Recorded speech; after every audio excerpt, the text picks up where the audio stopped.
a novel concept for sustainable development, jointly organized by Department of Applied Sciences and Department of Civil Engineering, Gilghote College of Engineering Technology.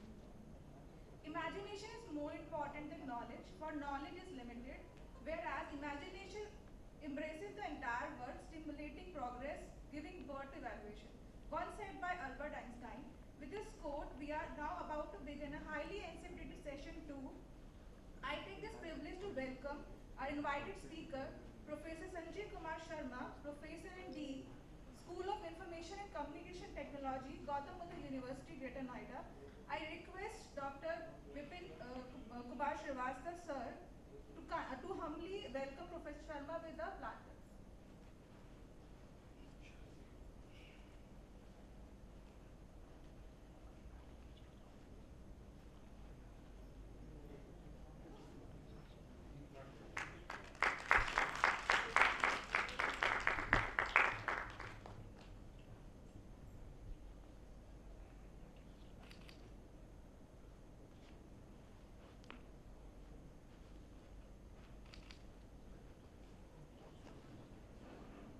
Professor Sharma has been contributed in various dignitary positions as research scientist, professor, dean, director, principal, and registrar in various premier institutions like ISRO, Guru Nanak Dev University, NIT Kurukshetra, JC Bose University, and Gautam Buddha University. He is renowned for his innovative research work in information technology, artificial intelligence, nanotechnology, research methodology, research and publication ethics. He has published 102 articles in national and international journals and edited 2 books.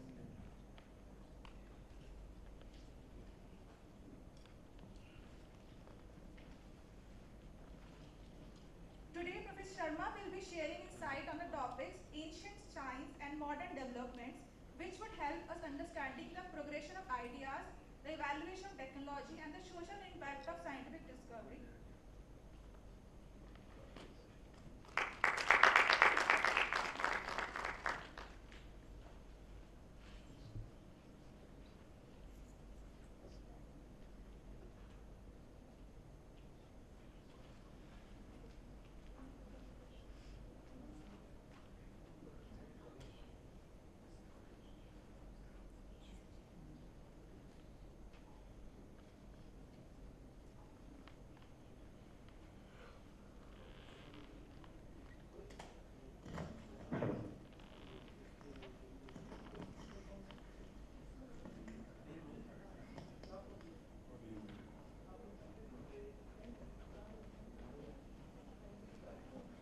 नमस्कार, कैसे हैं आप लोग? खाना खा के आए हैं सभी, तो मन जो है अंदर से प्रसन्न है आप लोगों का। नींद भी हल्की हल्की आ रही है। सभी पार्टिसिपेंट्स उधर ऊपर? हाँ जी। ठीक है। मुझे मैं पूछ रहा था कि कितने पार्टिसिपेंट्स हैं, कहाँ से हैं, किस किस फील्ड से हैं। तो यहाँ चूँकि जितने फील्ड से इन्होंने बताए थे उतने फील्ड्स के लग नहीं रहे हैं, कम हो गए हैं इस समय से। तो आप लोग लगभग इसमें से फिजिक्स में से कितने लोग हैं? केमिस्ट्री, फिजिक्स केमिस्ट्री, तो बाकी तो बचा इंजीनियरिंग। हाँ, मतलब बाकी मैथमेटिक्स है, सिविल इंजीनियरिंग, मतलब इंजीनियर्स बेसिकली। लेट्स मी से इंजीनियर्स कितने लोग हैं? ओके, इंजीनियर्स में सिविल में, मैकेनिकल में, इलेक्ट्रिकल में, इलेक्ट्रॉनिक्स में है। ठीक है। कोई मेटेरियल साइंस से कोई नहीं? ठीक है। आज का जो टॉपिक इन्होंने बताया है, कुछ ध्यान है क्या बोला इन्होंने अभी? उन्होंने कहा कि एंशिएंट साइंस, और बाद में बोला एंड मॉडर्न डेवलपमेंट्स। अब ये एक ऐसा विषय है जिससे हम सोचें, बात करें, दिनों बात कर सकते हैं। एंशिएंट साइंस, इसके बारे में सोचने का मौका कब मिलता है? क्योंकि हमें समय नहीं मिलता है। हम सब लोगों के पास सर्विस, नौकरी, ट्रेनिंग, घर का काम, और इसी में पूरा जीवन चलता है। एंशिएंट साइंस शब्द सुनने के बाद झटका सा भी लगता है कि पता नहीं एंशिएंट में क्या बोलने वाले हैं, कि एंशिएंट का भूत कहाँ से आया। ऐसा आता है क्या कुछ मन में? नहीं आता है। तो जिन जिन के मन में ये नहीं आता है वो थोड़ा सा कुछ बताइए कि वो क्यों नहीं आता है। मैं एक तरफा बोलता रहूंगा तो उससे काम नहीं चलेगा, क्योंकि जब तक आपका इंटरेक्टिव नहीं होगा, बातचीत नहीं होगी आपसे, तब तक ना आप इंटरेस्ट ले पाएंगे और ना ही मुझे भी लगेगा कि एक तरफ बोल के चले गए।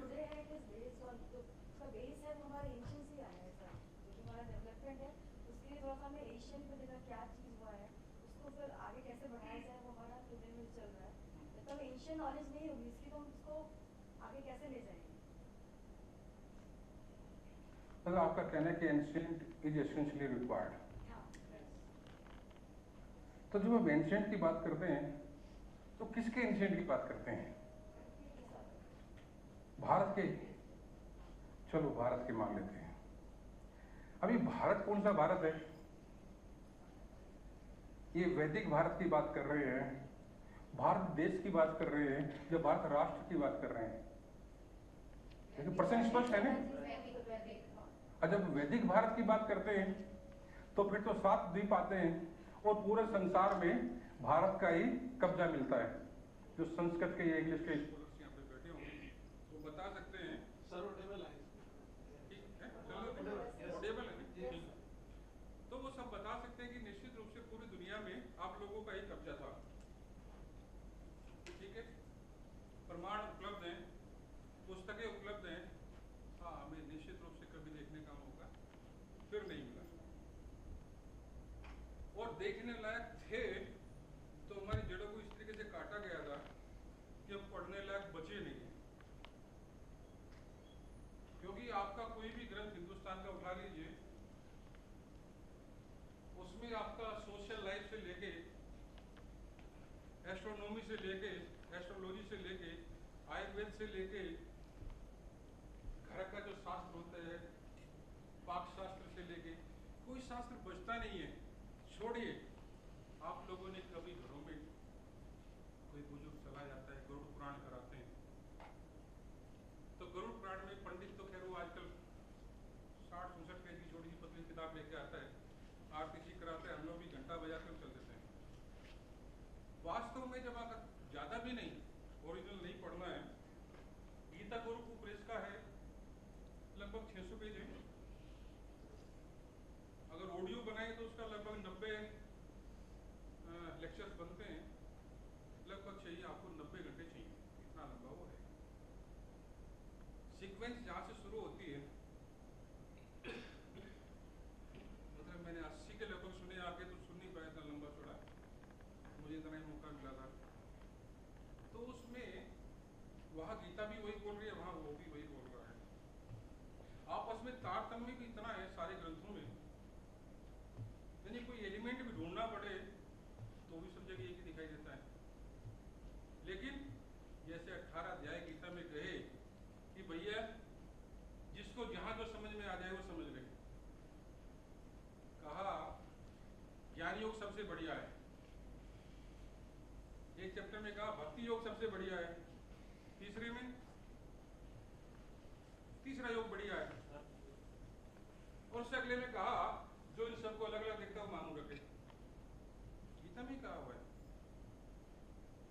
लेकिन हम सबकी मन की स्थिति के अनुसार जहां होती है वो अच्छा लगता है। किसी को कृष्ण भक्ति अच्छी लगती है तो किसी को कृष्ण का ज्ञान योग अच्छा लगता है। ये सब की अपने मन की एक स्थिति, मन का लेवल है। वैसे होता है ना सारा उसी के अकॉर्डिंग जिसको जो पसंद है। कोई डकैती करने लगे तो डकैत पसंद आएंगे उसको, कोई भजन करने लगे तो भजन वाले पसंद आएंगे। तो जैसी मेरी प्रकृति वैसे मुझे लोग मिलेंगे। और तभी कहते हैं हम यत् ब्रह्मांडे तत् पिंडे, जो इस ब्रह्मांड में है वो सब इस पिंड में भी है। साइंटिफिकली प्रूव हो सकता है। आज का जो बातचीत करने का मेरा पर्पज है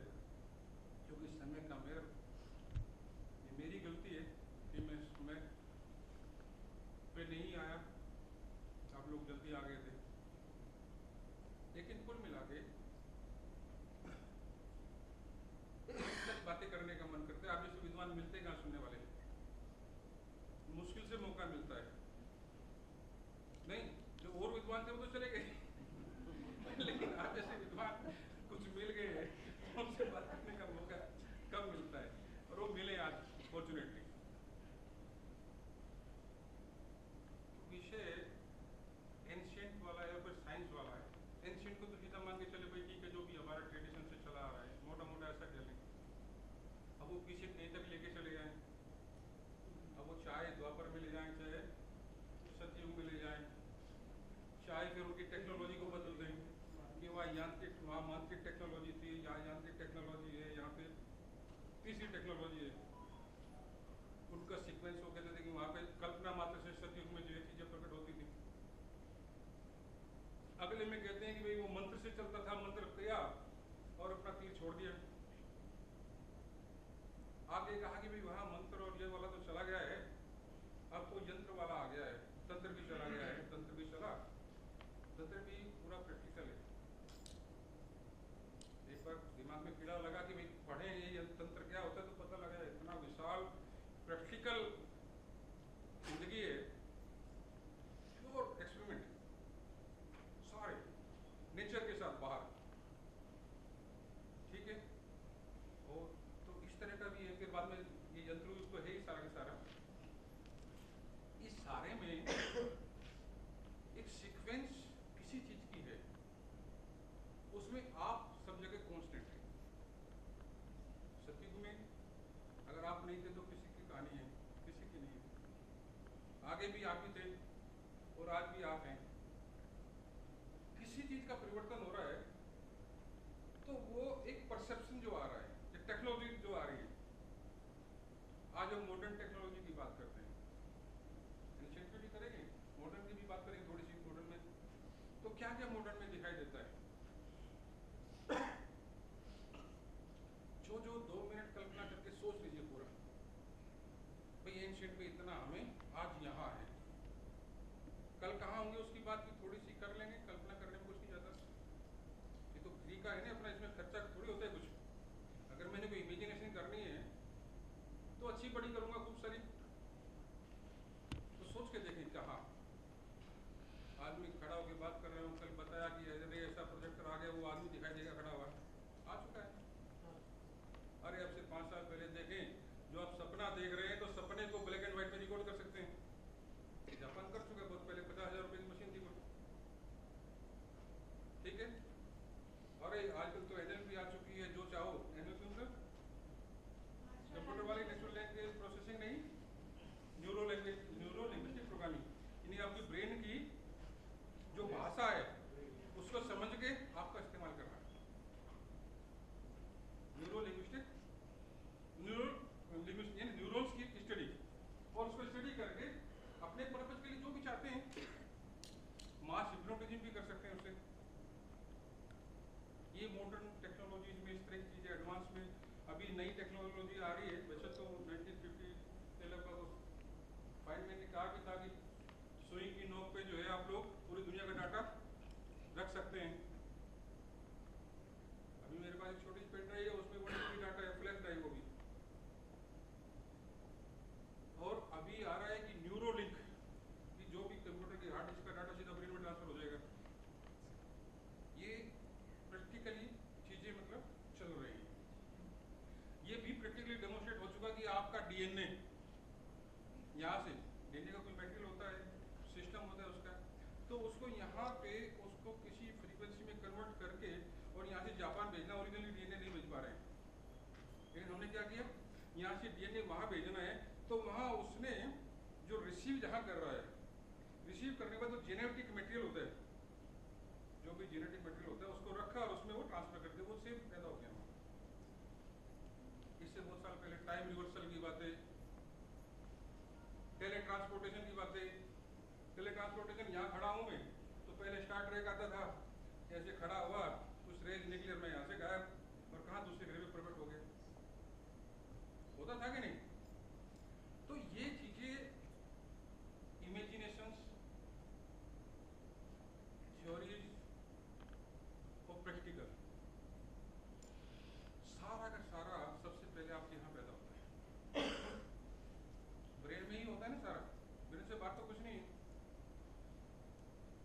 निकोलस टेस्ला का नाम किसने नहीं सुना है? किसने नहीं सुना है? मैंने उनको कहना कुछ नहीं सुना है, ठीक है। जिन्होंने सुना है उन्होंने क्या सुना है उसके बारे में?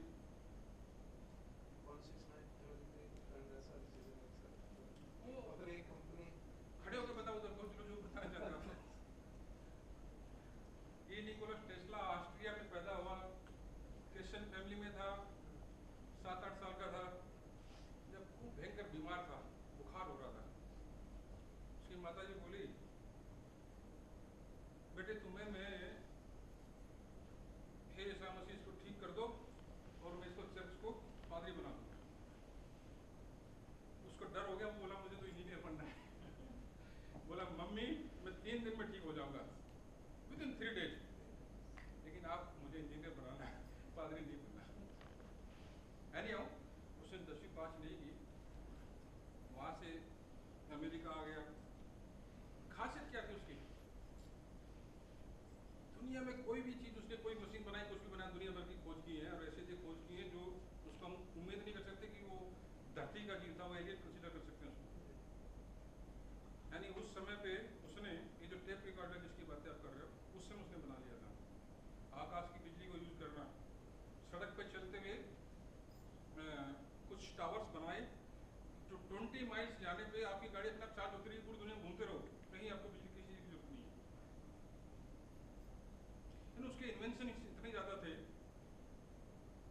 बहुत धक्के भी उसने खाए हैं, बहुत लोगों ने, एडिशन ने भी धोखा दिया, लेकिन कोई भी चीज वो बनाता था तो नक्शा कोई भी बनाना है उसने साइंटिफिक, तो यहाँ बनने के बाद वो पेन रखता था तो उठाता नहीं था, कंप्लीट किए बगैर।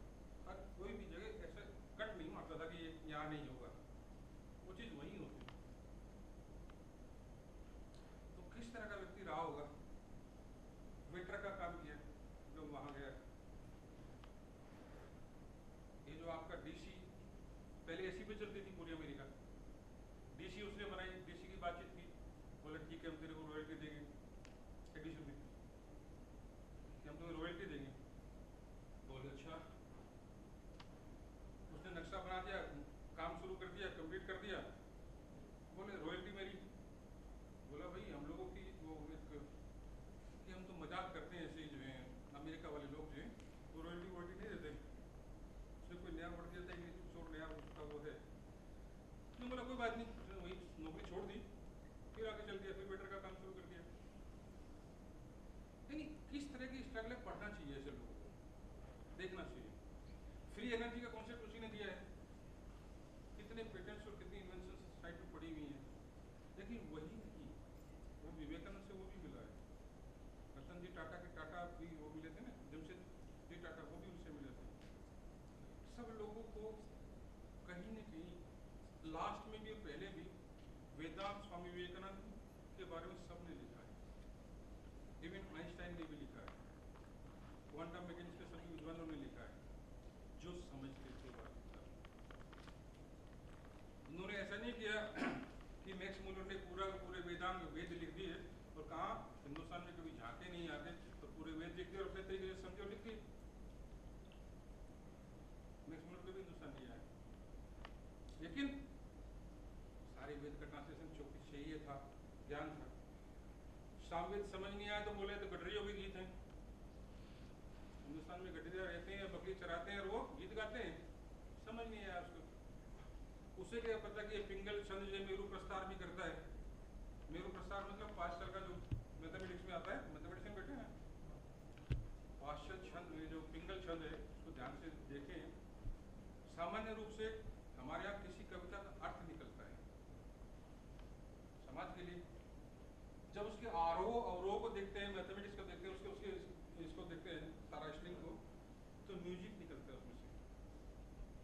और जब उसके इनको मैथमेटिकल टर्म्स में नोट्स में देखते हैं तो पूरा पूरा वो कम्यूटेटिव फंक्शन नाम आपकी पूरी ब्रांच है वो उसी से निकल के आती है, एक शब्द से सिर्फ। और कहने का मतलब क्या है कि जो चीज पहले लिखी गई हम कहते हैं उसमें गलती नहीं हो सकती। कारण क्या था कि जो आरोह अवरोह सीक्वेंस है इनमें मात्रा हलंत की भी गलती इसीलिए नहीं हो सकती क्योंकि उनके पास एक व्याकरण, एक सिस्टम है, एक पद्धति है।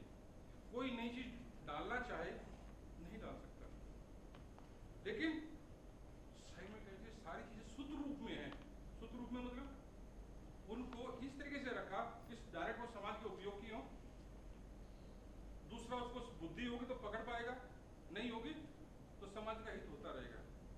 के लिए आप लोग होली मनाते हैं, दिवाली मनाते हैं, क्या करते हो?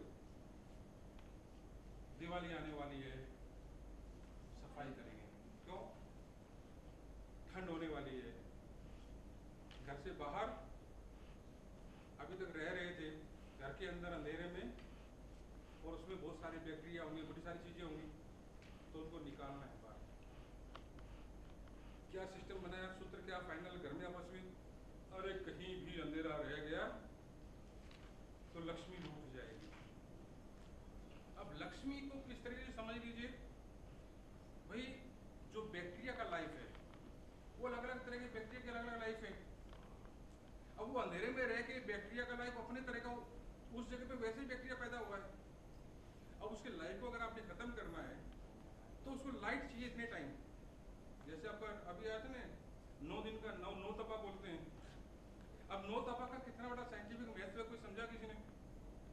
कि इतने दिन में ये बैक्टीरिया मरेगा, इतने दिन में ये बैक्टीरिया मरेगा, इतने दिन में ये बैक्टीरिया मरेगा, सही से नहीं तो ये बैक्टीरिया रहेगा और इस समय ये बीमारियों का प्रकोप होगा। कहां से सोमवार, मंगलवार, बुधवार आ गए? इनके डिस्टेंस के हिसाब से आए सारे ग्रह की। कौन देखने गया था? कौन सी टेलीस्कोप थी? कौन सी टेलीस्कोप थी जिससे जो है इनकी डिस्टेंस नाप के आए थे? सोचा कभी आप लोगों ने? मैं मतलब आप लोगों को इसलिए करूं, थोड़ा एंशिएंट की तरफ सोचिए कि जब बातें करते हैं वहाँ बड़ी अच्छी अच्छी बातें लिखी हुई है। एक विमान था, पुष्पक विमान है, विमान तो बहुत सारे हुए। एक पुष्पक भी था, सबसे लेटेस्ट मान के चलते। उसमें बैठने वाले लोगों की संख्या n+1 होती थी। n मतलब एनी नंबर, +1 ये ड्राइवर की सीट है, ठीक है। अब ऐसी क्या खूबियां थी, और सारी सारी जो है श्रीलंका से, श्रीलंका वैसे ये वाली श्रीलंका नहीं है, श्रीलंका के आगे वाला जो एरिया है लगभग 38 किलोमीटर समुद्र में, कंदम नाम से कोई जगह, पूरा नाम मुझे याद नहीं आ रहा, तमिल में उसको पूरा ग्रंथ भी है। तो वो जगह थी जो अब समुद्र में डूब चुकी है, वो श्रीलंका था, बाहर से बहुत बड़ा था। ये सत्य हैं वो, ये तो सिर्फ एयरपोर्ट था जहाँ पे 5000 कुछ उसके पूरे थे विमान रावण के, जो अभी श्रीलंका है। क्योंकि प्रकृति में पृथ्वी चेंज हो रही है तो निश्चित रूप से बहुत सारे को टापू 300 साल पहले निकल के आया है, कभी कोई डूब रहा है, कोई आ रहा है। ये तो जैसे हिमालय की जो है 7-8 मिलीमीटर बढ़ता है अक्सर ऊपर को, प्लेट से आपस में रगड़ रही है, चल रही है। वहां भी नरेंद्र नारायण बनाए हुए 2 पर्वत, बोलो जब ये आपस में टकरा जाएंगे, मिल जाएंगे, तभी प्रलय आ जाएगी। अब कोई कैलकुलेशन है, टाइम की कैलकुलेशन है। टाइम भी जब आप देखते हो, हिंदुस्तान के टाइम्स की सिस्टम्स को आपने कभी देखा? जरूर देखने की कोशिश करना। आज मैं तुम्हें उनके प्रूफ नहीं दे रहा हूँ, सिर्फ आज का पर्पज सिर्फ इस क्लास को एक्साइट करना कि कुछ था और हमें वो हमारा ही था और उसको समझना चाहिए क्या हमें, सिर्फ यही पर्पज है। मैथमेटिकल प्रूफ, साइंटिफिक प्रूफ बड़े सारे अवेलेबल भी हैं और मौका लगा तो दूंगा, हर एक विषय में दूंगा, चाहे आपका मैथमेटिक्स हो, चाहे केमिस्ट्री हो, चाहे फिजिक्स होगा, चाहे एस्ट्रोनॉमी होगा, चाहे एस्ट्रोलॉजी होगा, जिसमें वो सब में अवेलेबल हैं, ठीक है। मैंने लगभग 10-12 लाख किताबें इकट्ठी की हुई है, सॉफ्ट कॉपीज, शौक है, जिसकी जरूरत होती है उसको देता हूँ। अब जैसे आपने केमिस्ट्री वाले लोग हैं तो ऑकल्ट केमिस्ट्री नाम से एक पुस्तक है, ऑकल्ट केमिस्ट्री, नेट पे देख लीजिए। तो लेड बीटर और एनी बेसेंट का नाम तो आपने सुना हुआ है, 1800 कुछ में हुई है, उस समय पीरियडिक टेबल नहीं थी। उन दोनों ने ध्यान की अवस्था में ऑकल्ट केमिस्ट्री नाम से पुस्तक लिखी हुई है, लगभग 300+ पेज की किताब है, और जो उसमें दिया हुआ है पूरी फिगर स्ट्रक्चर बना बना के दिया हुआ है। अभी तक वहां तक हमारा विज्ञान नहीं पहुंचा है और किसी की हिम्मत उसको डिनाई करने की नहीं है। जितनी आपकी क्रिस्टल की स्ट्रक्चर्स हैं जो अवेलेबल हैं उससे ज्यादा उसमें पहले से बनी हुई है, लेकिन नहीं मिलता कुछ समय। हिंदू केमिस्ट्री किसने किया? हिंदुस्तानी थे, फार्मास्यूटिकल बड़ा कलकत्ता कोलकाता फार्मास्यूटिकल्स किसका था? टीसी रॉय, प्रफुल्ल चंद्र रॉय है। कितना हिंदू केमिस्ट्री नाम पे किताब लिखी हुई है, पढ़ना चाहिए उनका, मनाना चाहिए केमिस्ट्री वालों को जन्मदिन। क्यों? उसके अलावा केमिस्ट्री चूंकि केमिस्ट्री आपका सारा आयुर्वेद में रसायन का एक अलग पूरी दुनिया है, रसायन की पूरी दुनिया, रसायन शास्त्र की कम से कम ज़्यादा नहीं तो 16 किताबें मैंने देखी हैं, और कितनी वैरायटीज का किस तरह का पूरी दुनिया को जिंक बनाना जिसको नहीं आता था हिंदुस्तान से लेके गया है। शब्दों को देखे, शब्दों की उत्पत्ति किससे होती है? हृदय, हृदय हृदय हरण करने वाला, दे ददाती देने वाला, अरे यति गति देने वाला, जो लेता है देता है और गति देता है, गति करते। यानी भूगोल, क्यों भैया कुछ और भी तो नाम रख लेते थे, कब से रखा हुआ भूगोल, कहाँ से रखा हुआ है? किसी अनपढ़ पंडित के पास भी जाते हैं कि भैया कब वो होगा, कौन सा ग्रह कहाँ है, किस दिन ग्रहण होगा, कितने बजे से कितने बजे होगा, कितना क्या करता है? अभी आपने वीक डेज का नाम लिया था, तो जैसे हमें हमारे पास ये सिमेट्री है, मैं मतलब मान लीजिए सी में हूँ बहुत लंबे तक, कई सालों तक, तो मुझे पता चल जाएगा कि एक वर्ष बीत गया, मतलब पोजीशन से मुझे पता चल जाएगा, मुझे कुछ कैलेंडर देखने की जरूरत नहीं है। मुझे मून को देख करके पता चल जाएगा कि एक मंथ बीत गया, मुझे मून को देख करके पता चल जाएगा एक पक्ष बीत गया, फिर पक्ष उस पर। पर मुझे इस यूनिवर्स में कौन सी सिमेट्री देख के पता चलेगा कि आज मंडे है, ट्यूसडे है, कौन सा डे है? ठीक,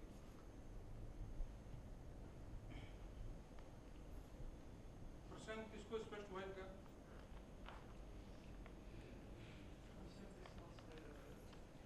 बताइए बताइए। ये पूछ रहा है कि हमें कैसे पता चलेगा मंडे कब है, ट्यूसडे कब है? जैसे हमारे स्टार से देख पता चल जाएगा यार, कैसे पता चल जाएगा? मंडे ट्यूसडे का डिस्टिंग्विश करने के लिए कोई सिमेट्री नहीं है यूनिवर्स में। नहीं, आप कहाँ से सिमेट्री ढूंढना चाहते हैं? हमारे यहाँ सिस्टम देखिए, जब आप जैसे ही आप एस्ट्रोनॉमी में घुसेंगे, एंटर करते ही स्पष्ट तरीके से बताया जाता है कि जब ये ग्रह इसी स्थिति में होगा तो यहाँ से ये शुरू होगा। आपका जो मैथमेटिकल कैलकुलेशंस हैं, कंप्यूटेशंस में आपका 30 तक नहीं जा पाते। कितना जा रहे हैं अभी कंप्यूटेशन में? और कंप्यूटर्स के साथ साथ तो और भी केमिकल में भी आप पार्ट पर बिलियन की बातें करते हैं। और अगर कहीं जाएं, होम्योपैथी आपको क्या कहते हैं? 1000 लीटर पानी में एक बूंद डालिए, उसमें से सारे में से एक बूंद निकालिए, फिर 1000 लीटर पानी में डालिए, फिर 1000 लीटर पानी में डालिए, एक बूंद निकालते हैं, और वो एलिमेंट सबसे ज्यादा स्ट्रॉन्ग होगा लास्ट में, और वो उसमें दिखे। आपके पास कोई इंस्ट्रूमेंट नहीं जब उसको आइडेंटिफाई कर सके, कोई इंस्ट्रूमेंट नहीं है आपके पास, तो आपको मुझे नहीं पता, फिर उसको बता सकते कि कितना पार्ट बिलियन आप आइडेंटिफाई कर सकते हैं। तो हाँ, तो अब वो उसको कहते हैं कि ये 1 M हो गया, ये 100 M हो गया, 10 M हो गया।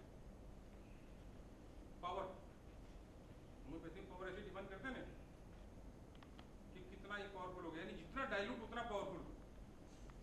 आपका बड़ा स्पष्ट है वैसे प्रश्न जो है, उत्तर जो है कि बड़े वेल डिफाइंड स्ट्रक्चर्स हैं कि इन स्थितियों में यहाँ से शुरू होगा। और तभी हम जब आप देखते हैं रोजाना, आज हम क्या कहते हैं कि आज अष्टमी है, कौन सा मास है?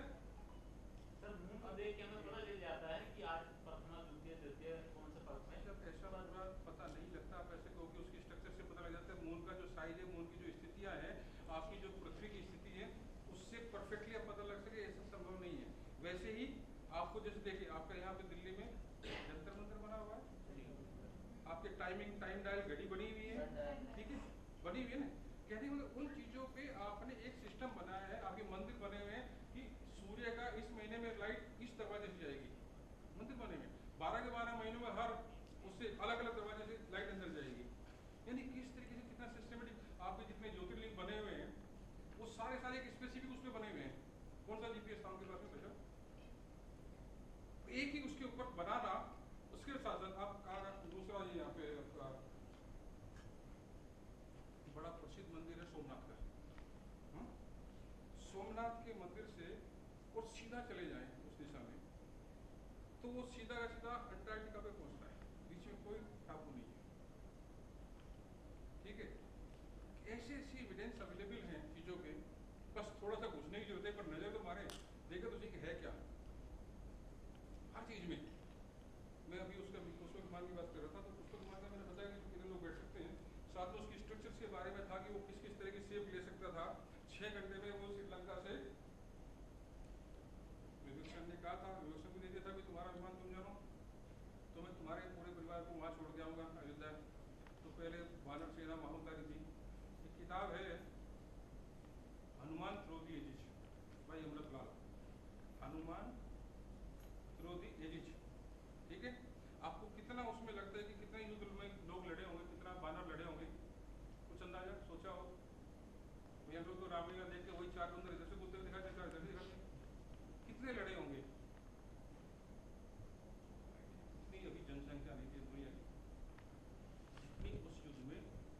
वैरायटी के अलग अलग वैरायटी के नाम दिए हैं, इस वैरायटी के इतने मराठ थे, इस वैरायटी के इतने 20 थे, इस वैरायटी के इतने वो थे। आपके तो प्रमाण नहीं है, प्रमाण भी ढूंढेंगे। जैसे एक प्रमाण आपको मिलता है, लोग कहते हैं कि ये तो हिंदुस्तानी जो है बाहर से आए हैं, चला है ना, आप लोगों के पास इसका काट के आपके पास इसमें, लेकिन हम बाहर से नहीं आए। वो बताए, वो कहते हैं द्रविडियन जो यहाँ के हैं, बाकी सब तो बाहर से आए हैं। ये तो बाहर से आए हैं। 1.25 लाख साल का जो ये जो जीन्स की स्टडी करते हैं, उसमें ये आइडेंटिफाई हो जाता है कि ये रेस कहाँ से इसका जन्म हुआ, कहाँ से चलती, कैसे जा रही है। 1.25 लाख साइंटिफिक स्टडी में बता रहा हूँ, 1.25 लाख साल में इस जगह से बाहर जाने की एविडेंस तो है, यहाँ आने का एविडेंस नहीं। हाँ, अब इसको क्या चाहिए? आर्कियोलॉजिकल एविडेंस चाहिए, क्योंकि किसी भी चीज़ को डायरेक्ट एक्सेप्ट नहीं किया जाता। हर चीज़ को एस्टेब्लिश करने के लिए archaeological evidence, scientific evidence, social evidence, general public की सब चीज़ें आती हैं जब वो एस्टेब्लिश हो जाती है। क्योंकि अभी हमारे यहाँ की जो हिस्ट्री में है, कुल मिला के क्या था कि 2000 सालों में कोई एस्टेब्लिश करना चाहता था कि सब जो है इतने साल पहले पैदा हुआ, कोई 14 साल में एस्टेब्लिश करना चाहता था, कोई मानने को तैयार ही नहीं था। अब 17, 18 हज़ार के साल पहले ट्रांसफॉर्मर, पलक, इनके फोटो, इनके एविडेंस अवेलेबल है मेरे पास है। इनके फोटोज एविडेंसेस कि वो थे, यानी किस किस तरह का काम था। सभ्यताएं आई, पलटाव होता रहता है, कई बार कोई प्रलय आती है, कभी कुछ और आता है। 24 वॉल्यूम से आपका history of Persia, 3rd volume के अंदर विमान शास्त्र का बड़ा जिक्र है। द्वितीय जो हमारे यहाँ हुई हैं, उनके पुत्र 12 पुत्र हुए, वो सारा उस पर्शिया वाले एरिया में, और वहाँ के एरिया के बहुत सारे क्षेत्रों के नाम, बहुत सारे राजाओं के नाम आज भी संस्कृत में रखे जाते हैं, तब से चले आ रहे हैं। कहने के लिए मुस्लिम कंट्री हैं, सारे नाम संस्कृत में।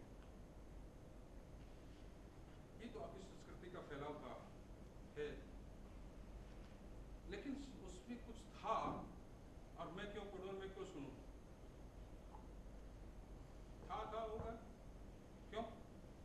मुझे तो कोलगेट लेने में फायदा है, क्यों? क्योंकि बढ़िया स्वाद आता है उसमें, भले ही जो है वो आपको बाद में कहे कि आ जाओ तुम भी मेरे गुलाम हो। क्यों भाई? अंग्रेजों ने यहाँ इतनी सेवाएं की, इतने अच्छे से काम किए, क्या क्या किया? रेलवे बनाई, किसके लिए? माल ढोना था। हम कितने $1 बिलियन की भी उसको बनाना चाहते हैं अपनी, $5 ट्रिलियन की इकोनॉमी को, $48 ट्रिलियन का सामान वो यहाँ से लेके गए थे। ये डॉक्यूमेंटेड है उनके पास में, कल्पना कर सकते हैं आप लोग, कहाँ आए, कहाँ थे, कहाँ जा रहे हैं, कहाँ होने वाले हैं, क्या होने वाला है।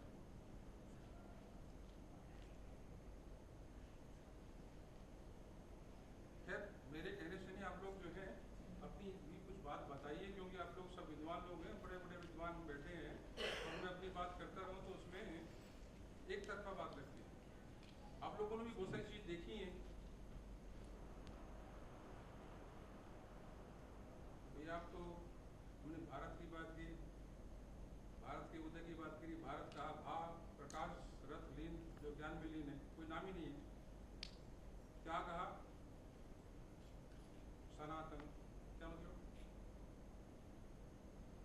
उसका नाम आदिनाथ, यही है ना? कुछ भी नाम नहीं है ना, भारत का कोई नाम है। जो ज्ञान में लीन है वही भारत है, वही भारतीय है। और क्या विचार लिया आप लोगों ने? हिंदू, जिसकी जीवन पद्धति हिंदू से चलती हो। हिंदू कौन है? चंद्रमा। क्यों? द्वादशी दोषी जो है आपकी क्यों नीचे चलता है सारा का सारा? कैसा सिस्टम? भजन करोगे तो क्या करते हो? विश्व का कल्याण हो, प्राणियों में सद्भावना हो। क्यों भाई? भारत का कल्याण बनी, पड़ोसियों का कल्याण क्यों हो? मेरा ही होना चाहिए। तो कहने का मतलब ये जो जमीन, ये जो ज्ञान का स्रोत, अनंत ज्ञान का स्रोत ये देश रहा है, ये जगह रही है। कभी तो कहते हैं कि इस स्थान में जन्म लेने के लिए सभी, यानी भगवान भी खुद जो है ललचाते हैं। राम भी यहीं पैदा हुए, कृष्ण भी यहीं पैदा हुए, और सबने यही कहा कि मैं भगवान हूं। ये नहीं कहा कि मैं दूत हूं, किसी ने नहीं कहा। या कहा हो किसी ने मैं तो उसका बेटा हूं, कहा किसी ने? स्वयं स्वयंभू पूर्ण, तीनों परिस्थितियों में, जहां जहां जिस जिस भाव में आप रह सकते हो। कार्यक्रम घर के, अरे ये मौसम आने वाला है, क्या कहोगे?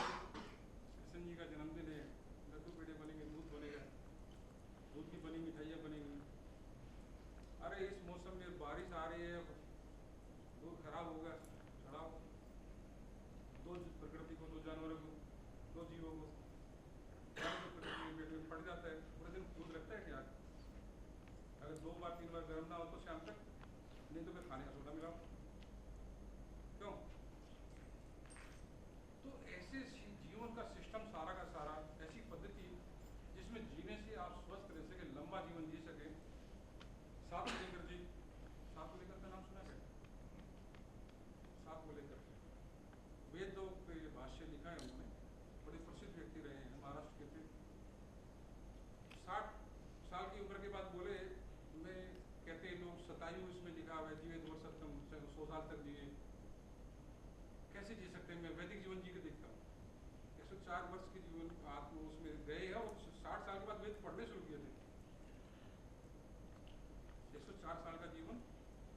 पीवी वर्तक नाम के व्यक्ति अभी 86-85 में गए हैं। पीवी वर्तक देखना, मोबाइल खोल के रखो, कोई दिक्कत नहीं है, उसमें ढूंढते हो साथ साथ जो मैं बताता हूँ। पीवी वर्तक नाम के व्यक्ति ने डेटिंग पे बहुत काम किया है। नासा ने कोई अपना मिशन था उसका जुपिटर में जाने का, तो उनसे कुछ डाटा मांगा कि आप बताइए, किसी बारे में कुछ बता सकते हैं? उन्होंने 36 चीजें लिख के दी उनको कि आपका ये जो मिशन है इसी दौर से गुजरेगा। पहला स्टेप ये होगा, दूसरे स्टेप ये होगा, तीसरे पे ये होगा। 35 स्टेप्स जो कि तो बिल्कुल करेक्ट मिले उनको। 36 स्टेप बोला ये भी है, तुम्हें दिखाई नहीं दे रहा है। वहां से साइंटिस्ट उनके घर आए, पुणे महाराष्ट्र में, बोले भैया लेबोरेटरी दिखाओ आपकी कौन सी है उसको जहाँ से आप जो जुपिटर की बातें बता रहे हो, हमारे यहाँ रो ये उतरेगा, यहाँ पे ये होगा, वहाँ पे ये होगा, कौन सी लेबोरेटरी तुम्हारी?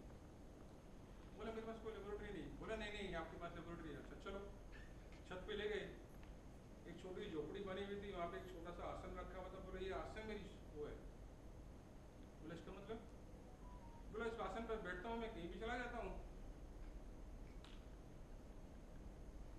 आपको लगती है? क्योंकि हम लोग तो गाड़ी में भी बैठ के सेफ नहीं है, और वो एक कुछ छोटी सी चीज पर रोज जुपिटर पे जा रहे हैं। उड़ीसा के एक व्यक्ति हुए हैं, चंद्रशेखर सामंता। चंद्रशेखर सामंता 1800 कुछ में हुए थे। चलते फिरते उनको जो है वो कहते थे एस्ट्रोनॉमर जो है, किसी के बारे में कहीं के इस गैलेक्सी का कहीं के बारे में कुछ ही पूछो, डिस्टेंस कहाँ क्या हो रहा है, चलते फिरते कोई उनके वो नहीं था। उन्हीं के नए शिष्य आजकल अरुण कुमार हैं, IPS ऑफिसर थे, उड़ीसा के कैडर के हैं। वो भी ये भी उड़ीसा के थे, वो भी उड़ीसा के। उन्होंने संस्कृत में किताब लिखी थी। इन्होंने 5 साल लग के कि यार ये संस्कृत समझे जरा, है लिखा क्या है इन्होंने, उन्होंने फिर 2 किताबें लिखी, एक 1000 पेज की, मेरे मोबाइल में भी पड़ी हुई है। उन्होंने उनका जो ट्रांसलेशन किया, हो सकता है परफेक्ट ना हो, उतना परफेक्ट ना हो, लेकिन पूरी गैलेक्सी के बारे में वो भी डिस्टेंशियल लिखी हुई है किताबों में। और जो प्रैक्टिकली आप कर रहे हैं बड़ी बड़ी लेबोरेटरीज के अंदर, चाहे हब्बल टेलीस्कोप से कर रहे हो या किसी से कर रहे हो, तो रिजल्ट में एक्यूरेसी जो 0.5%, 0.05% के एरर के साथ आ रहे हैं। अब हो सकता है हब्बल में एरर हो, टाइम में एरर हो, स्पेस में एरर हो, टाइम पे डिपेंड करता है। तो टाइम रोटेशन है, अब धरती भी 3 मूवमेंट कर रही है, नॉर्मली तुम 2 ही कंसीडर करके चलते हैं ना, कि एक उससे तरफ घूम रही है, एक अपनी एक्सिस पे घूम रही है, लेकिन एक और है वो 4 साल वाला जो आपको दिखा था प्रोसेशन जो है वो अलग है, ठीक है, वो भी काउंट होता है, उसका भी उसकी वजह से जो है जो करेक्शंस की जाती हैं यहाँ पे पंचांग में, तो एस्ट्रोनॉमिकल कर लीजिए, वो करनी जरूरी होती है, नहीं करोगे तो आपको रिजल्ट गलत आएंगे। बहुत सारी चीजें हैं, किसी फील्ड को आप टच कर लीजिए, आपका कहीं मुकाबला नहीं है। ये जरूर है कि आप होलनेस में विश्वास करते थे, वहां ये नहीं लिखा था ये फिजिक्स है, ये केमिस्ट्री है। अब दोनों तरीके हैं विज्ञान के, हमने उसको कंपार्टमेंटलाइज किया, ये हिस्सा फिर उसको और इससे पूर्ण एक तरीका ये हो, उन्होंने उसको कि समग्रता में, होलनेस में इसको स्टडी शुरू किया, और स्टडी करते करते करते करते उसी में जो जो जरूरत पड़ी वहीं का वही वो।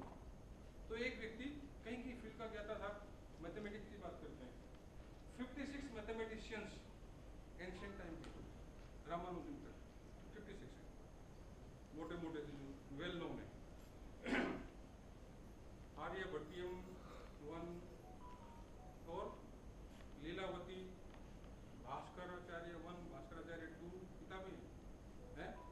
और केरल लिए मैथमेटिक्स माधवाचार्य का, केरल में मैथमेटिक्स की पूरी परंपरा थी, यानी ये गुरु और गुरु के चेले और सारे उसी चीज को चल रहे हैं, परंपराएं, केरलियन मैथमेटिक्स।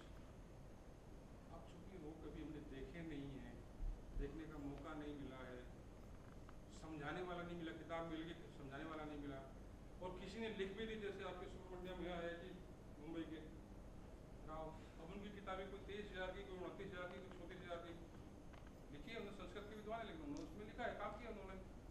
हालांकि मेरे पास फ्री अवेलेबल में दे दूंगा सॉफ्ट कॉपी सारी, रिपोर्ट तो नहीं कर रहे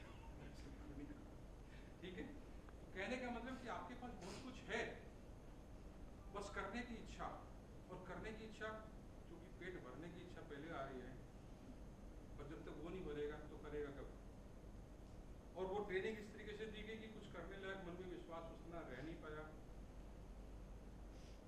जीवन का जो मूल सिद्धांत जो हमारा हिंदुस्तान का था वो तो गायब हो चुका।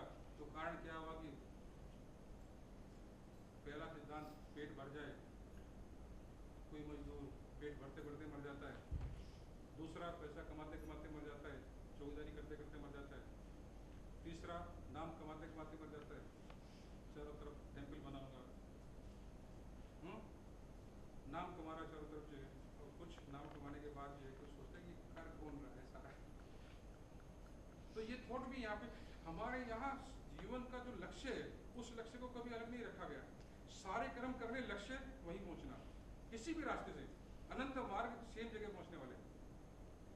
इसलिए हमें कहा कि धर्म अर्थ काम मोक्ष चारों रास्ते बताए, और उनकी पद्धति बताई, सिस्टम बताया। अभी दिल्ली यूनिवर्सिटी में आप लोगों ने समाचार सुने होंगे कि वो मनु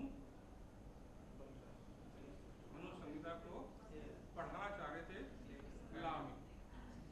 लॉ डिपार्टमेंट में तो पढ़ाने में कोई दिक्कत नहीं, क्योंकि मनु संहिता जिन्होंने नहीं पढ़ी उनको तो नहीं पता, पर जिन्होंने पढ़ी थोड़ा बहुत तो उनको पता लगेगा कि वो सिस्टम व्यवस्था क्या है, और उस व्यवस्था में उसने दिया क्या है, वो सिस्टम किस चीज से जुड़ा हुआ है। हमने छोटी कोई राजनीति के डर के मारे, कोई वोट के डर के मारे कहीं ना कहीं वो सिस्टम डर जाता है। लेकिन पढ़ने में बुराई क्या है अगर ज्ञान आपके पास है। भाई आप लोग पदार्थ विज्ञान वाले लोग 5 हम कहते हैं ना 4 स्टेट 5 स्टेट हमारे पास फिजिसिस्ट कहते हैं ना, है बेसिस व्यवस्था में जाते हैं तो पंच महाभूत के साथ साथ पंचीकरण करते हैं, वो 25 बना देते हैं उनको। और फंडामेंटल चीजों के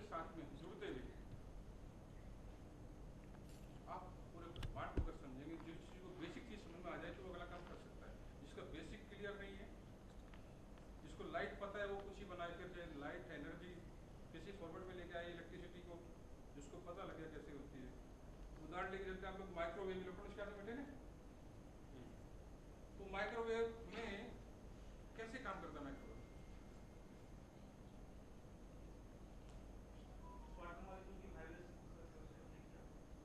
अब वाटर मॉलिक्यूल की वो वाइब्रेशन है, उसकी फ्रीक्वेंसी कोई होगी, एक फ्रीक्वेंसी, सिर्फ एक फ्रीक्वेंसी जिस पे वाटर मॉलिक्यूल रेजोनेट कर जाता है, रेजोनेट करेगा, एक्साइट करेगा, हीट पैदा करेगा, सिर्फ एक फ्रीक्वेंसी से आपका माइक्रोवेव चल रहा है।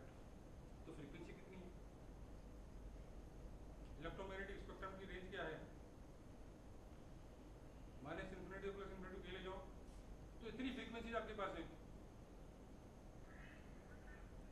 रिफ फ्रीक्वेंसी एक आती है 1428 बीमा जो लॉन्च से होता है, 7.5 GB का डाटा पड़ा हुआ नेट पे आ रहा है।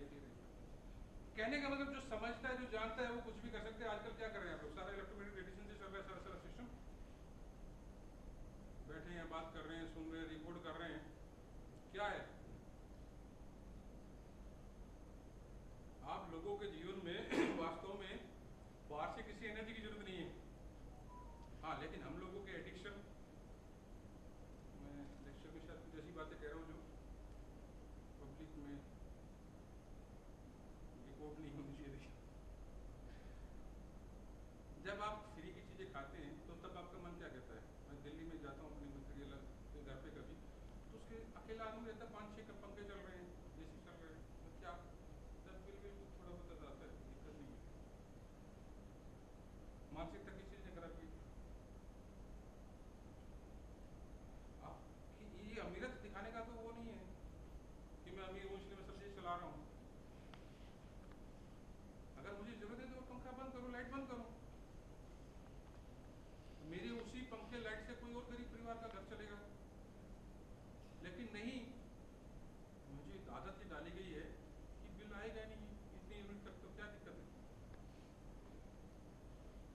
यानी आपका खेल सारा यहाँ होता है। आप जब भी डरते हैं, यहाँ से डरते हैं, मजबूत होते हैं, यहाँ से होते हैं, और सिर्फ विचार होते हैं भयंकर से भयंकर स्थिति में, जहाँ भयंकर तरीके से आप डर रहे हैं, एक विचार आपको पूरा बहादुर बना देता है, सिर्फ एक छोटा सा विचार, और वही विचार, उसके रिवर्स विचार आपको वही हार्ट अटैक कर देता है। ये आप लोगों के जीवन में डेली घटता है। क्यों? और वो सारा यही घटता है। वो घटना होने वाली है नहीं होने वाली इसका नहीं है, लेकिन घटने से पहले हम कई बार मर चुके होते हैं। अरे क्या हो गया, ये हो गया, वो हो गया, अब पता लगे वो घटना घटी ही नहीं है। क्यों? और सबके जीवन में लगभग ऐसा चलता है। हम लोग वर्तमान में कभी जीते नहीं है। वर्तमान में जिएंगे तो इतिहास अच्छा हो जाएगा, अब भविष्य में जिएंगे तो वर्तमान बर्बाद हो गया, और वही आपका इतिहास है, वही पाठ होगा ना। वर्तमान बेहतरीन है, भविष्य कितना भी गंदा है, कहाँ से गुजरना है? वर्तमान से गुजरना है। और आपका अगर वर्तमान बेस्ट है तो आपका इतिहास भी अच्छा ही होगा। तो इसलिए उस वर्तमान में एक एक क्षण जिए, उसको मस्ती से जिए, ढंग से जिए।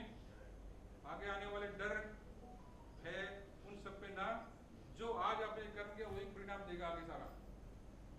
अगले वाले आने वाली घटना का रिजल्ट आपके आज का एक्शन है, अब उस समय का एक्शन है। तो जो परिणाम दिखाई दे रहा है, चाहे साइकोलॉजिकल डिसऑर्डर हो, चाहे कितने तरह की बीमारी हो, DSD, पता नहीं क्या कितने सारे नाम आ गए हैं, वो सब जो है, जो कंफर्ट का सिस्टम का चीजें पैदा हुई, उससे नई नई तरह की डिजीज पैदा हुई। एलोपैथी ने किसी डॉक्टर से बात करना, पूछना तुमने क्या अचीव किया आज तक? 2 चीजें, दर्द पे विजय हासिल की है और इन्फेक्शन पे, तीसरा उनके पास नहीं कुछ। किसी बड़े से बड़े एलोपैथी के डॉक्टर को कह देना, धक्के से कह देना कि हाँ तुमने ये अचीव किया, वो मना नहीं कर पाएगा, बोलेगा वास्तव ये तीसरा भी नहीं पता, दर्द और इन्फेक्शन। बाकी ठीक है, अब वही है जैसा कि तुमने क्या प्राप्त किया कि मेरे को बिजली बढ़ाई, तो बिजली से कितने सारी चीजें चला दी, तो वैसे दुनिया से बड़ी बीमारियां आपको ठीक कर रहे हैं।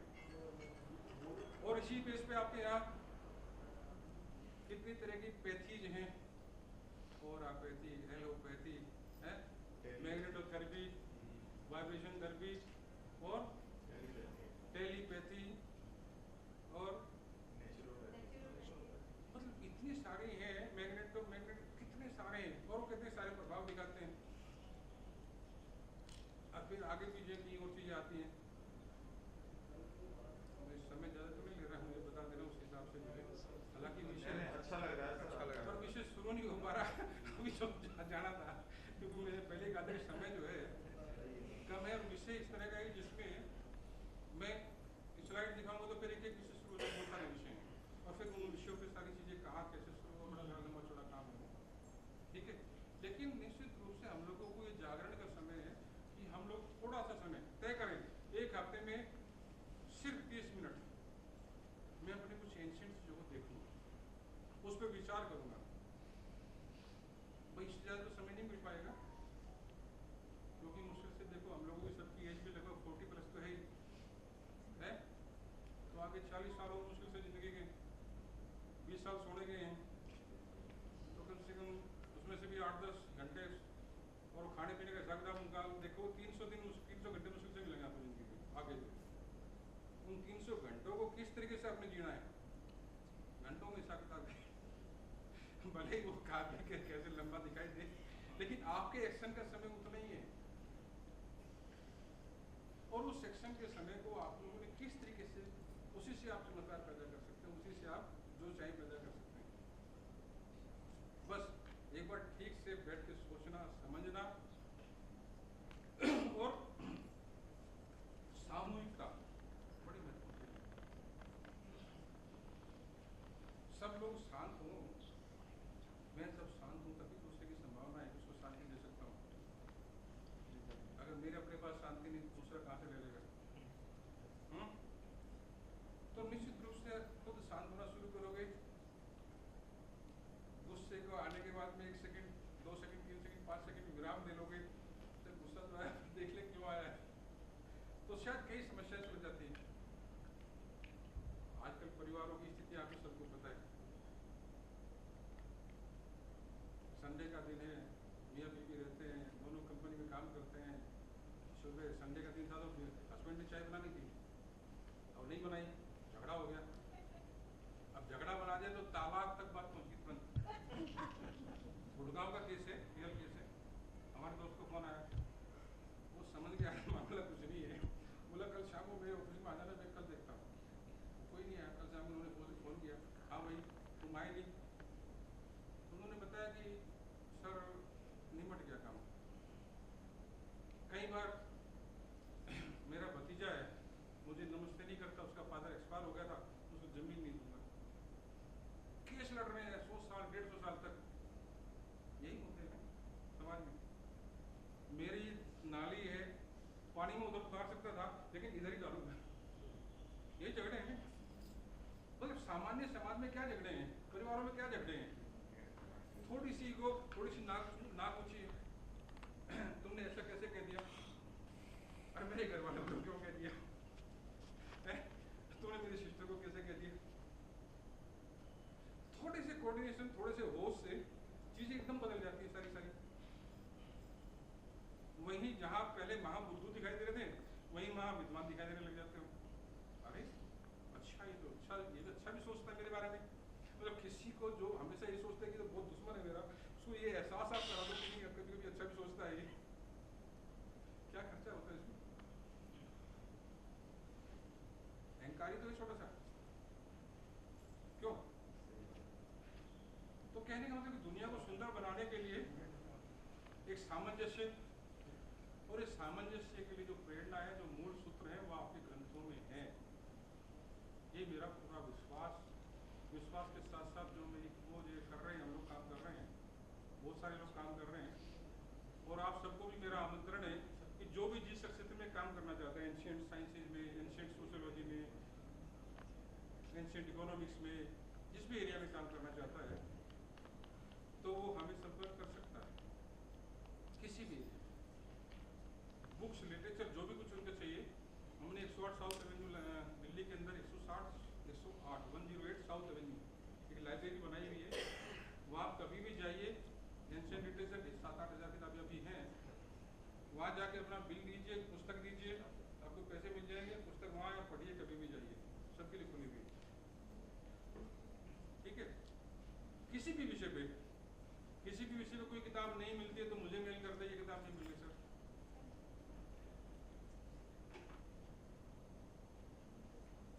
कहने का मतलब कि कुछ अगर करना चाहते हैं, देखो सब तो जो कर ही रहे हैं, मार्केट भी रोज देखते हैं,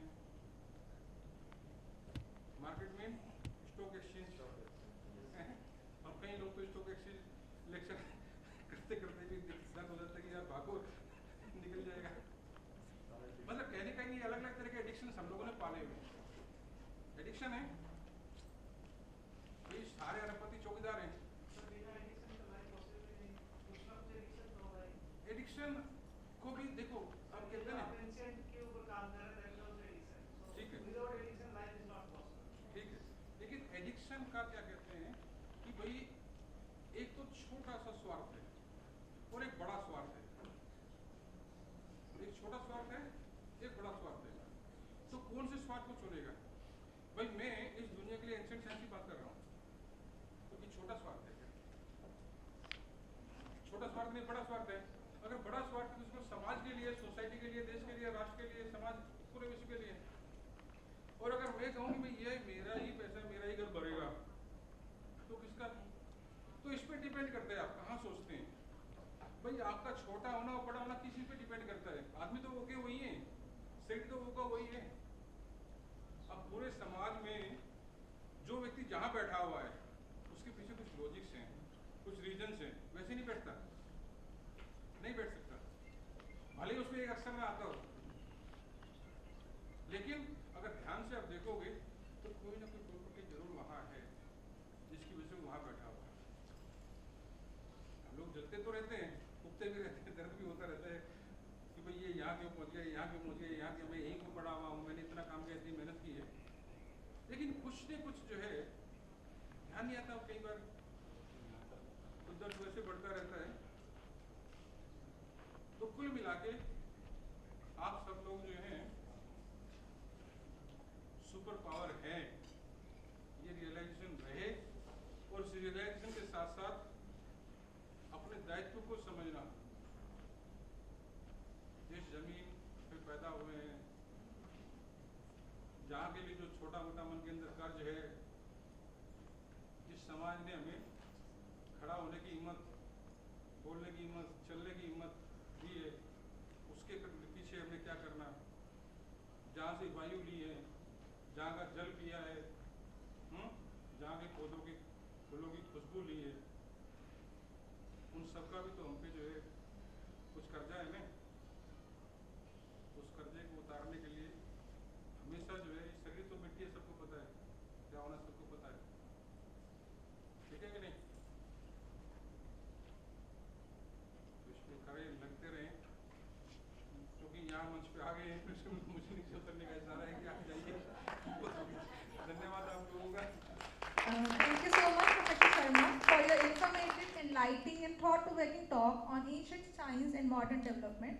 It has provided us with irrelevant perception, sparked a meaningful conversation that will resonate with us for a longer period of time. Now, I would like to request Professor Rajesh Tripathi, HOD Applied Sciences, to please come on the stage and felicitate our esteemed speaker with moment. Okay, sorry, I would like to request Professor Garg, HOD Civil Engineering, to please come on the stage and felicitate our esteemed speaker with moment. आज के lecture में जो गलत बातें थी वो सारी मेरी थी, जो अच्छी बातें थी वो आप सबकी। बहुत इंटरेस्टिंग है,